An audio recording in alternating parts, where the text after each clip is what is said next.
KCET 2025 counselling update ಏನಪ್ಪ ಅಂದರೆ server ಇವಾಗಲೂ ಕೂಡ ಬ್ಯುಸಿನೇ ಇದೆ. ಓಕೆನಾ, ನೀವೇನಾದರೂ ಲಿಂಕ್ನ ಓಪನ್ ಮಾಡಿದ್ರೆ ಲಿಂಕ್ ಓಪನ್ ಆಗೋಕ್ಕೆ 5 ಮಿನಿಟ್ಸ್ ಆಗ್ತಾ ಇದೆ. ಫೇಸ್ ಲಾಗಿನ್ ರಿಮೂವ್ ಮಾಡಿದ್ದಾರೆ, ಅದೊಂದು ಒಳ್ಳೆ ವಿಷಯ. ಫೇಸ್ ಲಾಗಿನ್ ರಿಮೂವ್ ಮಾಡಿದ್ದಾರೆ. ಮತ್ತು ನೀವಲ್ಲಿ ಏನಾದ್ರು ಆಪ್ಷನ್ ಎಂಟ್ರಿ ಮಾಡೋಕ್ಕೆ ಹೋದರೆ ಒಂದು ಕಾಲೇಜ್ ಹಾಕಿದ್ರೆ ಮತ್ತೆ ಆ ಕಾಲೇಜ್ ತೊಗೊಳಕ್ಕೆ 5 ಮಿನಿಟ್ಸ್ ಆಗ್ತಾ ಇದೆ. ಸೇವ್ ಆ್ಯಂಡ್ ನೆಕ್ಸ್ಟ್ ಹೋಗ್ಬೇಕಲ್ಲ, ಅದು ಹೊತ್ತಿದ್ರೂ 5 ಮಿನಿಟ್ಸ್ ಆಗ್ತಾ ಇದೆ.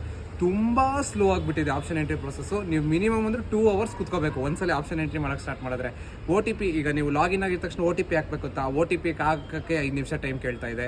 ನೀವು ಅದನ್ನು ಹಾಕೋ ಅಷ್ಟೊತ್ತಿಗೆ ಆ OTP ಎಕ್ಸ್ಪೈರ್ ಆಗಿರುತ್ತೆ. ಎಷ್ಟೊಂದು ಪ್ರಾಬ್ಲಮ್ಸ್ನ ಫೇಸ್ ಮಾಡ್ತಾ ಇದ್ದೀರಾ. ಮತ್ತು BSc ಅಗ್ರಿಕಲ್ಚರ್ದು ಆಪ್ಷನ್ ಎಂಟ್ರಿ ಮಾಡಬೇಕು ಅಂದರೆ ಏನದು GKVK ಕಾಲೇಜೇ ಇಲ್ಲ ಲಿಸ್ಟಲ್ಲಿ. GKVK ಕಾಲೇಜ್ ಇಲ್ಲ, ಮಂಡ್ಯದ ಅಗ್ರಿಕಲ್ಚರಲ್ ಕಾಲೇಜು ಕೂಡ ಇಲ್ಲ, veterinary science, B pharma, D pharma, BSc ನರ್ಸಿಂಗ್ದು ಇನ್ನೂ ಸೀಟ್ ಮೆಟ್ರಿಕ್ಸ್ ಕೂಡ ರಿಲೀಸ್ ಮಾಡಿಲ್ಲ, ಅದು ಕೂಡ ಇನ್ನೂ ಆಪ್ಷನ್ ಎಂಟ್ರಿ ಮಾಡಿಲ್ಲ. ಸೊ ಏನು ಮಾಡ್ತಾರೆ ಅಂತ ಗೊತ್ತಿಲ್ಲ. ಸೊ ಒಟ್ಟಿನಲ್ಲಿ ವೆಯ್ಟ್ ಮಾಡೋಣ. ನೀವು ಕೂಡ ಆಪ್ಷನ್ ಎಂಟ್ರಿ ಮಾಡ್ತಾನೆ ಇರಿ, ಕುತ್ಕೊಂಡು ನಿಧಾನ ಆದರೂ ಪರವಾಗಿಲ್ಲ, ಮಾಡ್ತಾ ಇರಿ.